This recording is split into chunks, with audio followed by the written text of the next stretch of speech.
علیکم ورحمۃ اللہ وبرکاتہ۔ الحمد للہ الذی ابدع الافلاک والارضین، والصلاة والسلام علی سید الانبیاء والمرسلین، وعلى آلہ الطیبین واصحابہ المطہرین،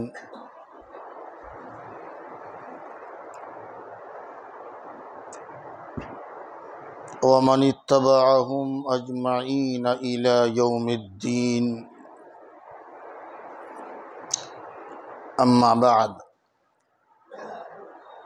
فاعوذ باللہ من الشیطان الرجیم، بسم اللہ الرحمن الرحیم۔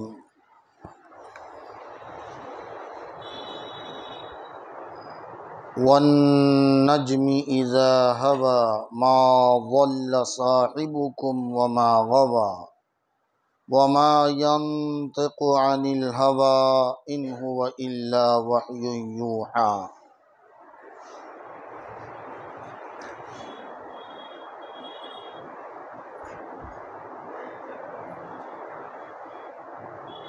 آمنت باللہ صدق اللہ العظیم وصدق رسولہ النبی الامین الکریم، ونحن على ذلك لمن الشاہدین والشاکرین، والحمد للہ رب العالمین۔ بارگاہ رسالت و آل رسالت میں نذرانہ درود سلام پیش کر لیں۔ اللہم صلی علی سیدنا و مولانا محمد بارک وسلم، صلاۃ و سلام علیک یا رسول اللہ، صلاۃ و سلام علیک یا حبیب اللہ صلی اللہ علیہ وسلم۔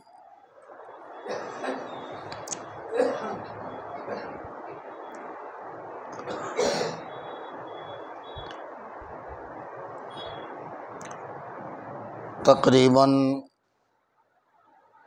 13 سال تک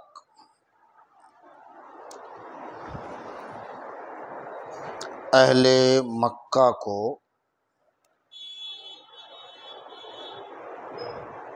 ایمان اور توحید کی دعوت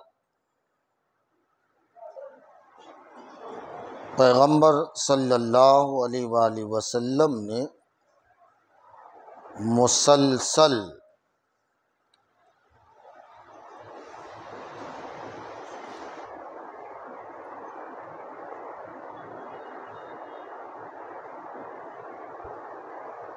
آپ نے عوام و خواص ہر ایک کو حالات کا جائزہ لیتے ہوئے موقع بموقع دیتے رہے۔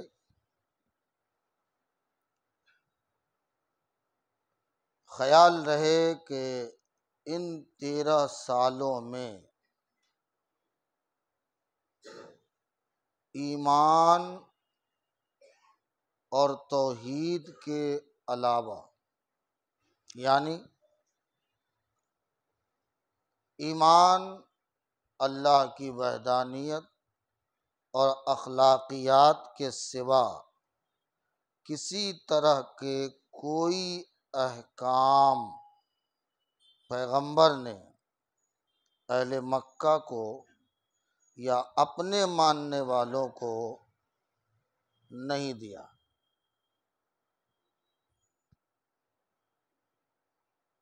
احکام کا نزول وہ 10 سالہ دور ہے جو آپ کا مدنی دور ہے، جس میں سارے احکام نازل ہوئے۔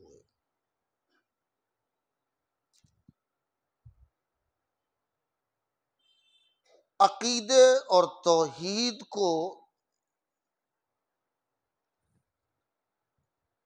بلا کسی ناغہ کے مسلسل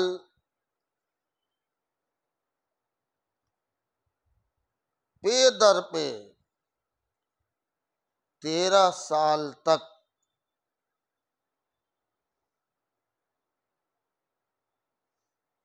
دینا، یہ اس بات کی طرف اشارہ تھا کہ میں پیغمبر ہوں، میں معصوم ہوں، نہ تم پیغمبر ہو نہ تم معصوم ہو۔ میری امت کے لوگوں، میں پیغمبر ہوں، معصوم ہوں، تم نہ پیغمبر ہو اور نہ ہی تم معصوم ہو۔ ذرا سوچو، غور کرو، سبق لو میری زندگی سے کہ میں معصوم ہو کر، پیغمبر ہو کر،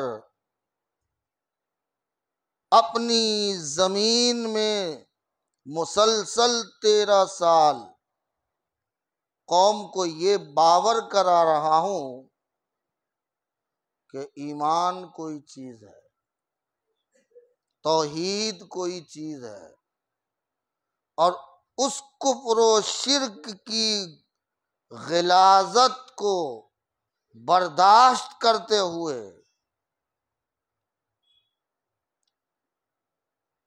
میں انہیں ایمان کی طرف بلا رہا ہوں، ایک خدا کی دعوت دے رہا ہوں۔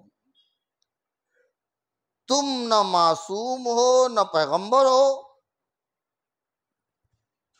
اس راستے میں جتنی تکلیفیں ہم نے برداشت کی ہیں، تمہیں اس سے کہیں زیادہ تکلیفیں آئیں گی اور برداشت کرنا ہوگا۔ اور جس کام کے لیے میں نے اتنا زمانہ نکالا ہے، اس سے کہیں زیادہ زمانہ تمہیں اس کام کے لیے وقف کرنا ہوگا۔ اور وہ زمانہ آ گیا ہے کہ ہمیں اور آپ کو ایمانیات اور اللہ کی وحدانیت کے تعلق سے اپنے برادران کو باور کرانا ہوگا۔ یہاں مسئلہ تو یہ ہے کہ ہمیں خود اس کا علم نہیں ہے اور نہ ہی ہمیں اس کے بارے میں معلومات فراہم کرنا ہے۔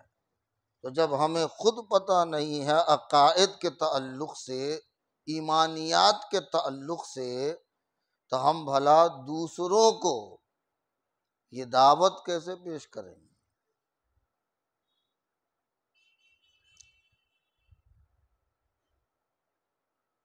یہ بات آج اس لیے آپ کے گوش گزار کر رہا ہوں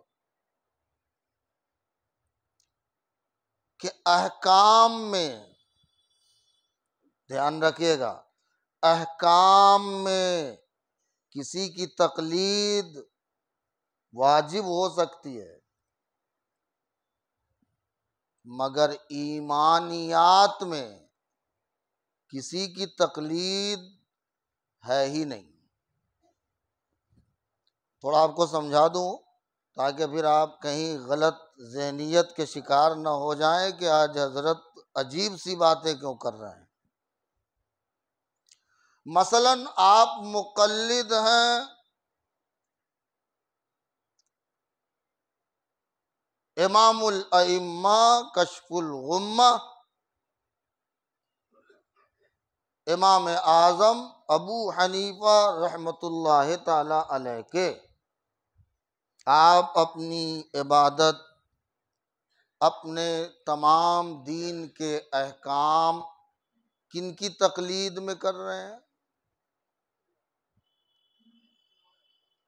امام اعظم کی تقلید میں۔ آپ مسلک کے اعتبار سے حنفی ہیں، کیا ہے؟ شافعی مسلک کے جو لوگ ہیں وہ اپنے احکام کے تعلق سے امام شافعی کی تقلید کر رہے ہیں۔ جو امام احمد ابن حنبل کے مقلد ہیں وہ حنبلی کہلاتے ہیں، وہ احکام میں ان کی تقلید کرتے ہیں۔ امام مالک رحمۃ اللہ تعالی علیہ، ان کی جو لوگ تقلید کرتے ہیں احکام میں وہ امام مالک کی تقلید کرتے ہیں، مالکی کہلاتے ہیں۔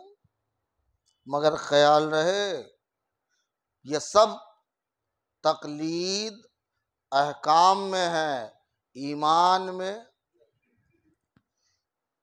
بالکل حاضر رکھیے گا ذہن، احکام میں تقلید ہے، ایمان میں تقلید نہیں ہے۔ آپ کو اگر کہا جائے آپ کیسے مومن ہیں تو آپ یہ نہیں کہیے گا ہم حنفی مومن ہیں، شافعی مومن ہیں، حنبلی مومن ہیں، مالکی مومن ہیں۔ ایمانیات میں تقلید نہیں ہے، ایمانیات میں اطاعت اللہ اس کے رسول کی ہے، اور اس میں ایک ذرہ بھی اضافہ یا کمی کرنا درست ہی نہیں ہے۔ اب ظاہر ہے جس میں تقلید ہی نہیں ہے تو اس میں اضافہ یا کمی کا کوئی سوال پیدا ہی نہیں ہوتا۔ ایمانیات میں ہم ڈائریکٹ اطاعت کرتے ہیں اللہ اور اس کے رسول کی۔ اب اگر یہ ذہن میں آپ کے بات آ چکی تو اب اس پہ ہم تبصرہ انشاءاللہ کریں گے۔ ایمان میں تقلید اللہ و رسول کی ہے، اور شاید اس وجہ سے حضرت ابوبکر کا ایمان بڑا صاف و شفاف رہا کہ انہوں نے اس تقلید کے تعلق سے ذرا سا بھی نہیں سوچا۔ کسی نے کہا ابوبکر کیا یہ ممکن ہے کہ کوئی بندہ عرب سے سیریا اور فلسطین جائے اور جا کے راتوں رات واپس بھی آ جائے؟ حضرت ابوبکر صدیق رضی اللہ عنہ نے کہا نہیں، ممکن ہی نہیں ہے کہ جہاں کئی مہینوں کے رستے تھے اس زمانے کے لحاظ سے وہ راتوں رات جا کے پھر آ بھی جائے گا، یہ کیسے ممکن ہے؟ نہیں ہو سکتا۔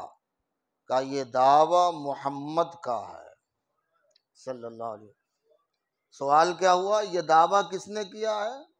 اس کا مدعی محمد بن عبداللہ ہے۔ تو حضرت ابو بکر نے ببانگ دہل برجستہ کہا تھا کہ اگر یہ دعویٰ اور یہ بولی اور زبان اگر محمد کی ہے تو سن لو، میں یقین سے کہتا ہوں کہ اس کی بات سچی ہے، میں اس بات کی تصدیق کرتا ہوں۔ کہا کیوں؟ کہا اس لیے کہ اس کی زبان سے ابھی تک کوئی جھوٹ بات ہم نے سنی ہی نہیں ہے۔ اب ایسا سچا بندہ اگر ایسی امپوسیبل باتیں، محال باتیں بھی کرتا ہے تو یہ یقین سے کہہ سکتا ہوں کہ اپنے قول میں محمد سچا ہے۔ ایمانیات میں اللہ اس کے رسول کی تصدیق بڑی اہمیت کا حامل ہے۔ معراج ہے کیا؟ تو چند لفظوں میں اگر ہم معراج کو پیش کریں تو معراج یہ ہے کہ حضرت ام ہانی کے گھر پیغمبر تشریف فرما ہے، سو رہے ہیں، اچانک ام ہانی کے گھر کی چھت پھٹی، جبریل علیہ السلام دیگر تمام فرشتوں کو ہمراہ لے کر جنتی ایک سواری براق جس کو کہتے ہیں لے کر آئے، پیغمبر کو اٹھا کے آپ حرم شریف لے گئے، قلب مصطفیٰ کو سینہ مصطفیٰ سے نکال کر اسے آب زمزم سے دھو کر صاف اور ستھرا فرمایا، اور صاف اور ستھرا فرما کر پھر آپ کے سینہ مبارک میں وہ دل کو رکھ دیا۔ پھر وہاں سے براق کی سواری پر پیغمبر کو سوار کیا۔ پیغمبر چلے، راستے میں بہت سارے واقعات اور حادثات نظر آئے، اور پھر اس امت کے کچھ لوگوں کو جو عذاب ہو رہا تھا پیغمبر نے اسے ملاحظہ فرمایا۔ پھر آپ بیت المقدس پہنچے، وہاں سواری کو ایک جگہ باندھا، پھر آپ نے نبیوں کی امامت فرمائی۔ نبیوں کی امامت فرمانے کے بعد جبریل نے کہا اب چلیے، اب معراج شروع ہوا۔ اب وہاں سے پیغمبر عروج پا رہے ہیں، کوئی حد ہے ان کے عروج کی، بلغ العلا بکمالہ۔ اور پھر وہ پیغمبر تمام فرشتوں کے جلوہ میں جبریل کی سرپرستی میں آگے تشریف لے جا رہے ہیں۔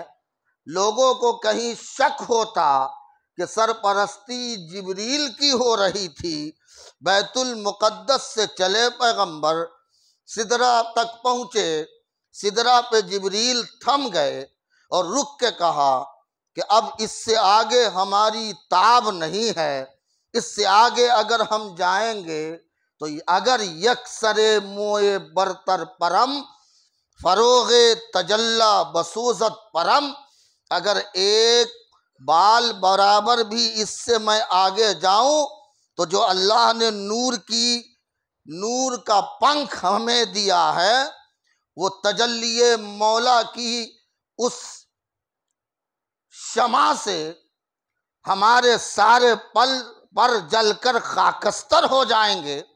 پھر پیغمبر آگے کا سفر جاری رکھتے ہیں اور دنیا کو سبق دیتے ہیں کہ اب تک جو تم نے سرپرستی دیکھی تھی اس سے کہیں یہ خیال نہ کر لینا کہ سرپرستی جبریل کی ہے، محمد عربی ان کے ماتحت ہیں۔ یہاں سدرہ نے سمجھا دیا کہ دراصل ظاہر میں تو وہاں دکھ رہا تھا کہ جبریل آگے ہیں، پیغمبر پیچھے ہیں۔ اب یہاں سمجھ میں آیا کہ کبھی کبھی خادم بھی آگے ہوتا ہے، آقا پیچھے ہوتا ہے۔ اب دیکھو یہاں سدرہ سے سمجھ میں آئے گا، خادم وہیں رہ گیا، آقا اس سے آگے نکل گیا۔ خبر واحد کی روایت کے مطابق پیغمبر اب وہاں سے آگے بڑھے، مقام دنا فتدلی تک پہنچے، فکان قاب قوسین او ادنا تک پہنچ گئے، اور اس کے جلوہ میں رہ کر ایسا لگتا تھا کہ ایک محب اپنے محبوب سے روبرو ہے اور ہم کلام ہے۔ مولا نے پوچھا اے میرے محبوب میرے لیے کیا لائے ہو؟ پیغمبر نے ارشاد فرمایا، عرض کیا مولا تو تو بے نیاز ہے، تو تو بے احتیاج ہے، تجھے کسی حاجت کی ضرورت نہیں، تو تو غنی ہے، تجھے حاجت کہاں ہے؟ میں بھلا بندہ ہوں، بندہ تیری بارگاہ میں مملوک مالک کے یہاں، آقا کے یہاں، مولا کے یہاں اس کا ماتحت لا بھی کیا سکتا ہے، عابد معبود کے یہاں لا بھی کیا سکتا ہے، سوائے ایک چیز کے، التحیات للہ والصلوات والطیبات۔ اے اللہ عز و جل تو مالک ہے، میں مملوک ہوں، تو معبود ہے، میں عابد ہوں، بندہ بندگی کے سوا لا بھی کیا سکتا ہے۔ اب دیت کا مزاج یہی ہے، مولا مالی جانی ہر طرح کی ساری عبادتیں تیری بارگاہ میں لایا ہوں، ساری عبادتیں تیری بارگاہ میں لایا ہوں۔ یہ عابد عبادت لے کر آیا ہے تاکہ تو راضی ہو جائے، تاکہ تو خوش ہو جائے۔ یہی امت کو مزاج دیا، مالک کی بارگاہ میں عبد بنو، بندہ بنو، بندگی کی صفت اپنے اندر لاؤ۔ کیوں کہ جو بندگی کی صفت لے کر مولا کے پاس جاتا ہے، مولا اسے بھی تحفہ دیتا ہے۔ دیکھو میں نے بندگی پیش کی تو مولا نے تحفہ دیا، السلام علیکہ ایھا النبی، اے نبی تم پر سلامتی۔ پیغمبر نے جب یہ دیکھا کہ سلامتی مولا کی آ رہی ہے، خزانہ رحمت کھل چکا ہے، تو پھر ادھورا کیوں لیا جائے؟ جب کوئی دینے پہ آیا ہے اور اپنے جود و کرم کا خزانہ کھول رکھا ہے تو پھر ادھورا کیوں لیا جائے؟ جب دیکھا جواب ملا، اے پیغمبر آپ پر سلامتی ہو، آپ پر سلامتی ہو، تو پیغمبر نے فوراً کہا السلام علینا۔ جلو میں دوسرے لوگ بھی تو تھے، دوسرے فرشتے بھی تو مقرب تھے، کہا اے مولا ہم پہ بھی سلامتی ہو، اور جو تیرے نیک بندے میری امت میں سے ہو ان پہ بھی سلامتی ہو، ان پہ بھی سلامتی ہو۔ جبریل نے جب یہ منظر دور سے دیکھا، اب تو قریب نہیں کہہ سکتے نا، وہاں سدرہ سے تعلق رکھنے والا جبریل جب یہ منظر دیکھا، فرشتوں نے جب یہ منظر دیکھا، تو ذرا دیکھیے اس منظر کو دیکھ کر تمام فرشتوں نے برجستہ کہا اشہد ان لا الہ الا اللہ واشہد ان محمدً عبدہ ورسولہ۔ یہ واقعی عبد و معبود کے سربستہ راز اور گفتگو کی باتیں ہیں جو معبود بندے سے کر رہا ہے، بندہ معبود سے کر رہا ہے۔ پیغمبر نے ملاحظہ فرمایا فرشتوں کی جماعت ہے جو الگ الگ طور پر عبادتوں میں مصروف ہے، فرشتوں کی جماعت ہے۔ ایک جماعت وہ ہے جو قیام میں ہے تو وہ صبح قیامت تک قیام ہی میں ہے، ایک جماعت دیکھی فرشتوں کی جو رکوع میں ہے تو وہ قیامت تک رکوع ہی میں ہے، ایک جماعت دیکھی فرشتوں کی جو سجدے میں ہے، سجدہ ریز ہے، وہ قیامت تک سجدہ ریز ہی ہے۔ پیغمبر نے جب ملاحظہ فرمایا کہ مولا مجھے کیا چاہیے، تیری رحمت کے سوا بندے کو چاہیے بھی کیا؟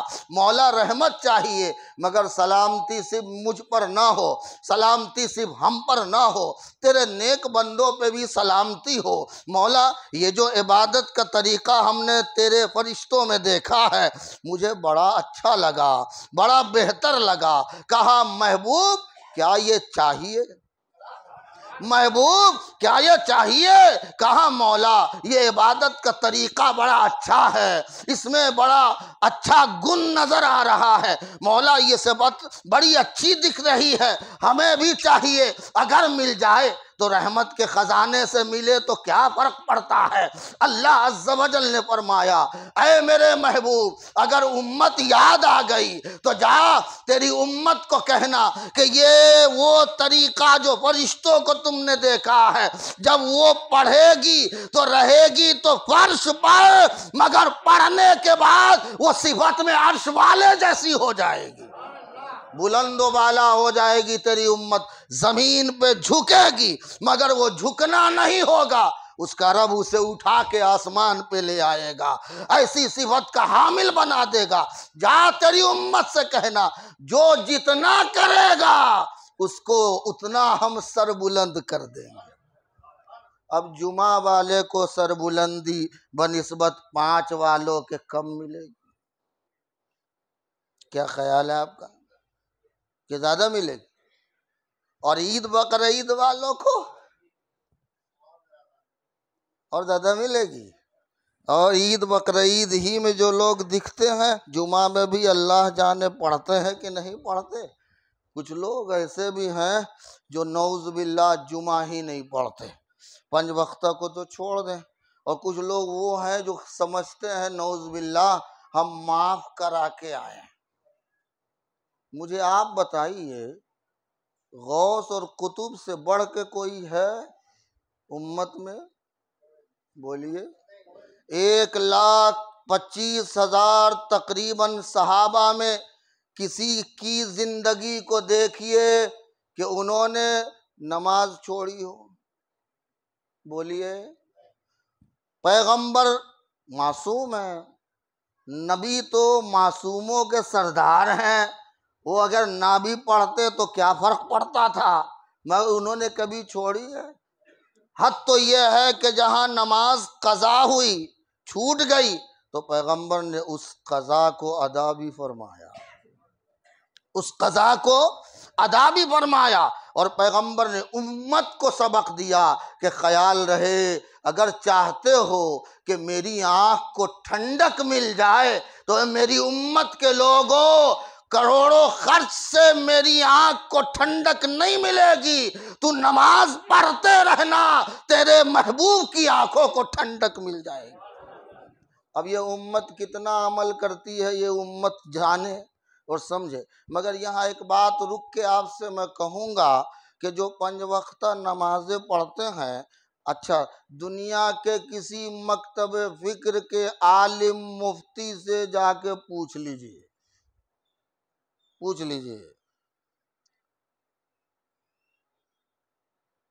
اگر محلے کا کیا نام ہے اپنے، اس چالی کا نام بتائیے، ارے استغفر اللہ، کمہار کی چال میں اگر کوئی بندہ رہتا ہے، کیا کرتا ہے؟ کمہار کی چال میں اگر کوئی بندہ یہیں کا باشندہ ہے، یہی مکان ہے، یہی رہائش ہے، اگر وہ رہتا ہے اور وہ یہ سمجھتا ہے کہ ہم جمعہ کہیں اور کسی مسجد میں جا کے پڑھ لیں دوسرے محلے کی، اور وہاں جا کر ہم کو ثواب زیادہ مل جائے گا، تو پھر وہ اپنے خامہ خیالی میں ہے۔ وہ خیال رہے کہ اس کو ثواب کم ہو جائے گا مگر زیادہ نہیں ملے گا۔ یہ تو ایک شرعی مسئلہ ہے جو فقہی مسئلے کے تحت آپ کسی مکتب فکر کے لوگوں سے پوچھ لو، آپ کو پتہ چل جائے گا۔ اب ذرا آئیے سوسائٹی اور معاشرتی اعتبار سے اس بندے کے لیے مسجد میں آنا کیسے جائز ہوگا کہ جو بندہ مسجد کی لائٹ، مسجد کا پنکھا گھنٹوں دوسری نماز اور نماز کے بعد، نماز تک تو ٹھیک ہے، نماز کے بعد مثلا اگر میں ہوں اور میں یہاں لائٹ پنکھا چالو کر کے مسجد میں نماز کے بعد بھی کچھ پڑھتا ہوں تو یہ میں گناہ ہے کہ مسجد کی لائٹ استعمال کرتا ہوں؟ آپ دنیا کے کسی مفتی سے پوچھئے، مسجد میں اگر نماز کے علاوہ، آپ کہیں گے ہم تو نماز اشراق پڑھتے ہیں، آپ کہیں گے ہم تو نماز چاشت پڑھتے ہیں، آپ کہیں گے ہم تو سپارہ پڑھتے ہیں، آپ کہیں گے کہ ہم تو سورہ یاسین پڑھتے ہیں، آپ کہیں گے ہم تو آیت الکرسی پڑھ رہے ہیں، صاحب قرآن پڑھتے ہیں، نماز پڑھتے ہیں، آپ ہیں جو منع کرتے ہیں۔ میں منع نہیں کرتا، محمد الرسول اللہ کی شریعت منع کرتی ہے۔ سن لیں آپ، مسجد اللہ کا گھر ہے، اور یہ بھی یاد رکھیے اس مسجد میں پنکھا اور لائٹ صرف فرض نماز کے لیے استعمال درست ہے۔ یہ بھی سنیے، کون سی نماز؟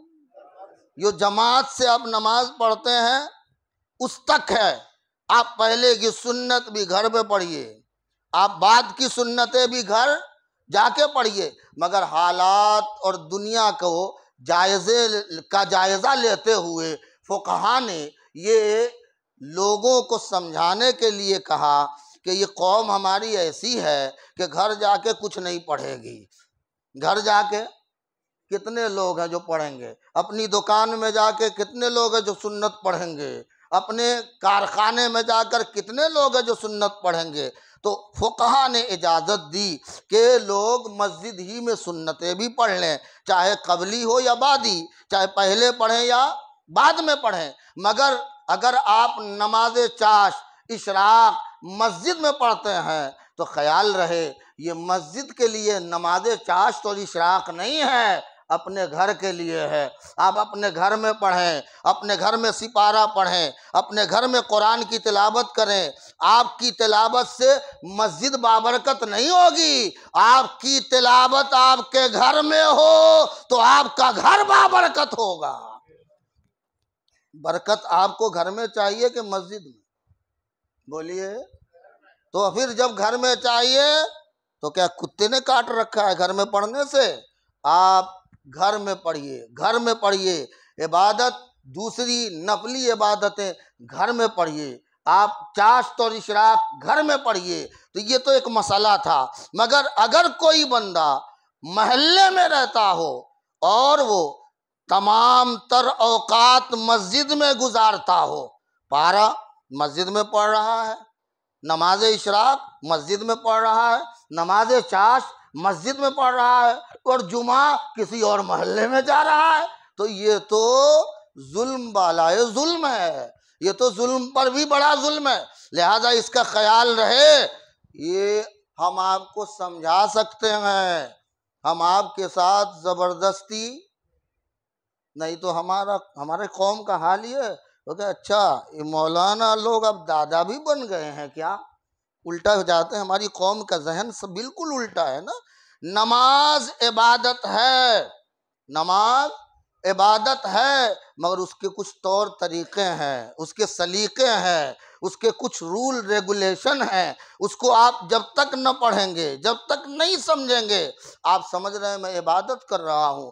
عبادت اپنی جگہ ہے، وہ اللہ کے دست قدرت میں ہے، وہ چاہے قبول کرے یا نہ کرے، لیکن اس کے قوانین اور ضابطے ایسے ہیں کہ ان ضابطوں کو آپ سمجھیے، اس ضابطے کی روشنی میں عبادت کیجیے، آپ کی عبادت اور زیادہ مقبول ہوگی، اس میں اور 4 چاند لگ جائیں گے، اس پہ سونے پر سہاگا ہوگا۔ شرط یہ ہے کہ آپ اس قوانین اور ضابطے کو سمجھنے کی کوشش کیجیے۔ نماز عبادت ہے، پیغمبر کو اللہ نے تحفے میں نماز عطا کیا، تحفے میں نماز عطا کیا، اور یہ امت اس تحفے کو طاق میں رکھ دی۔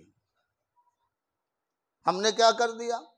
معراج کی جتنی بھی کرامتیں ہیں، ہمیں سننے میں اچھا لگتا ہے، ہمیں بیان کرنے میں بھی اچھا لگتا ہے، بہتری اچھی بات ہے، مگر خیال رہے معراج کا اصل سبب کیا تھا؟ اصل سبب کیا تھا؟ یہ معراج ہے جس معراج میں پیغمبر کو اللہ نے کیا عطا کیا؟ نماز۔ امت کو یہ میرا تحفہ دینا، یہ امت اس تحفے کے ذریعے میرا قرب حاصل کرے گی۔ اے میرے محبوب، تم کو کلام کرنا تھا، میں نے تمہیں بلا لیا، ہم کلامی کا شرف دیا، ہم اور تم آپس میں ایک دوسرے سے باہم گفتگو کر رہے ہو، ہم کلام ہو۔ تیری امت کو اگر کلام مجھ سے کرنا ہو تو تیری امت کو کہنا عرش پہ آنے کی ضرورت نہیں ہے، یہ عرش والا دولہا تمہارے لیے آسانیاں فراہم کر دیا ہے، سہولتیں فراہم کر دی ہیں، اسے عرش پہ آنے کی ضرورت نہیں۔ امت کو کہنا فرش پہ رہ کے یہی پنجگانہ ادا کرتی رہے، مجھ سے ہم کلام ہوتی رہے گی، مجھ سے گفتگو کرتی رہے گی۔ یہ میرے گفتگو کا ذریعہ ہے نماز، مجھ سے ہم کلام ہونے کا واسطہ ہے نماز۔ یہ نماز کے ذریعے بندہ مجھ سے گفتگو کرتا ہے، مجھ سے ہم کلام ہوتا ہے۔ شرف ہم کلامی یہ کوئی چھوٹی بات ہے؟ کوئی بندہ اپنے معبود سے ہم کلام ہو، یہ کیا چھوٹی بات ہے؟ کوئی بندہ اگر اپنے معبود سے گفتگو کرے، یہ کیا چھوٹی بات ہے؟ یہ اتنی بڑی بات ہے، اور اس کی اہمیت اتنی ہے۔ حدیث میں آیا کہ 5 وقت نمازوں کی اہمیت کیا ہے، تو اللہ کے پیغمبر صلی اللہ علیہ وآلہ وسلم نے ایک حدیث میں اس کی وضاحت کی، جو مختلف احادیث کی کتابوں میں الگ الگ طریقوں پر تو ہے، مگر اجماعی طور پر یہ حکم صاف نظر آتا ہے کہ سب سے پہلے فجر کی نماز حضرت آدم علیہ السلام نے ادا فرمائی۔ کس نے؟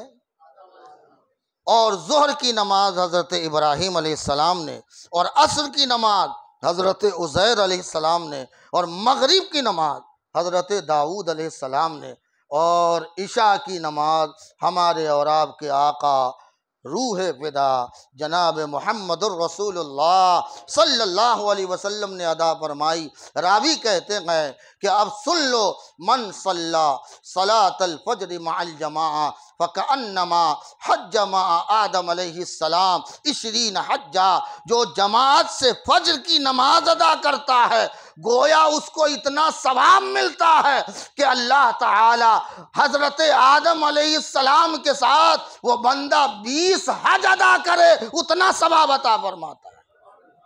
فرمایا من صلی صلاۃ الظہر مع الجماعہ وَكَأَنَّمَا حَجَّ مع ابراہیم علیہ السلام 40 حجہ، جو بندہ ظہر کی نماز جماعت کے ساتھ ادا کرتا ہے گویا وہ حضرت ابراہیم علی نبینا علیہ السلام کے ساتھ 40 حج ادا کرتا ہے۔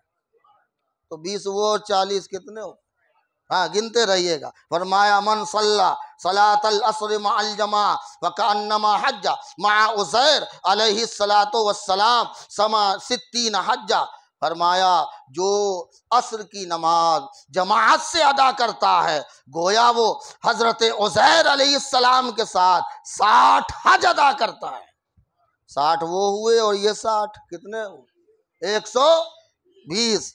420 ہی نہیں کیجیے گا، 120 پہ رہیے گا، اور خیال سے بالکل جوڑتے رہیے کہ روزانہ آپ کتنے ثواب حج کا لے رہے ہیں۔ اگر آپ 5 وقتہ نمازی ہیں اور اگر جمعے والے ہیں تو آپ اپنے آپ پر شرمندگی ظاہر کیجئے، ندامت اپنے آپ کو لیے، شرمندگی کا اظہار کیجئے۔ پیغمبر ارشاد فرماتے ہیں من صلی مع الجماعہ من صلی صلاۃ المغرب مع الجماعہ فکأنما حج مع داؤد علیہ السلام 80 حجہ۔ سن لو، جو مغرب کی نماز جماعت سے ادا کرتا ہے گویا وہ حضرت داؤد علیہ السلام کے ساتھ 80 حج ادا کرتا ہے۔ کتنے ہو گئے بھیا؟ ارے واہ ماشاء اللہ۔ ہاں ہمارے گجرات کی قوم تو پلس مائنس میں بڑی ماہر ہے، جوڑ کا مسئلہ ہو نا تو ہماری قوم بہت آگے ہے۔ گجرات میں، یو پی بہار میں میتھمیٹکس کمزور ہے، یہاں کی میتھمیٹکس تو بہت اونچی ہے۔ پھر آگے ارشاد فرمایا من صلی صلاۃ العشاء مع الجماعہ فکأنما معی اے مع محمد صلی اللہ علیہ وسلم 100 حجہ۔ جو عشاء کی نماز جماعت سے ادا کرتا ہو وہ گویا میرے یعنی محمد عربی کے ساتھ 100 حج ادا کرتا ہے۔ تو 200 اور یہ 100 کتنے ہوئے؟ ایک حج میں کتنا پیسہ لگتا ہے حاجی صاحب زبیر بھائی؟ الحمدللہ 7 لاکھ۔ کتنے بھائی؟ بولو بھیا کتنے؟ ایک حج ادا کرنے میں کتنے لاکھ؟ 7 لاکھ۔ اب اگر گھر جا کے جوڑ لینا، ٹائم نہیں ہے، 300 روز حج کریں ہیں تو کتنے لاکھ ہو جائیں گے؟ 7 یا 21 تقریباً 2 کروڑ 10 لاکھ سے اوپر ہوں گے۔ گن لیجئے گا گھر جا کے، اس کو پھر آپ جو ہے ملٹی پلائی کیجئے گا 30 دن میں، پھر وہ آپ 355 سے کیجئے گا، سال میں 355 دن ہوتا ہے اسلامی اعتبار سے، انگریزی میں 365 ہو جائیں گے۔ تو آپ جوڑ لیجئے گا، گھر جا کے جوڑیے گا کیلکولیٹر میں، شاید آپ کا کیلکولیٹر جواب دے دے گا مگر یہ ثواب میں کوئی کمی نہیں آئے گی۔ ذرا سوچئے، ایک حج ادا کرنے میں 7 لاکھ ملتے ہیں، خرچ ہوتے ہیں، آپ کو کوئی خرچ نہیں کرنا ہے، وضو کر کے گھر سے نکلنا ہے، مسجد آنا ہے، نماز پڑھ کے جانا ہے، روزانہ 300 حج کا ثواب لینا ہے۔ کتنے کا؟ 300 لیں گے انشاءاللہ۔ پانا چاہیں گے؟ کتنے لوگ پانا چاہیں گے؟ ہاتھ اٹھائیں۔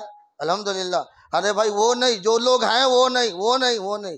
چلیے، میں کسی کا عیب کو ظاہر کرنا نہیں چاہتا ہوں، آپ عزم کیجئے، تہیہ کیجئے کہ جو لوگ 5 وقتی نہیں ہے اس معراج کے اس سال کے صدقے میں آج سے عزم کرتے ہیں کہ انشاءاللہ ہم 5 وقت کی پڑھیں گے، انشاءاللہ 5 وقت کی پڑھیں گے۔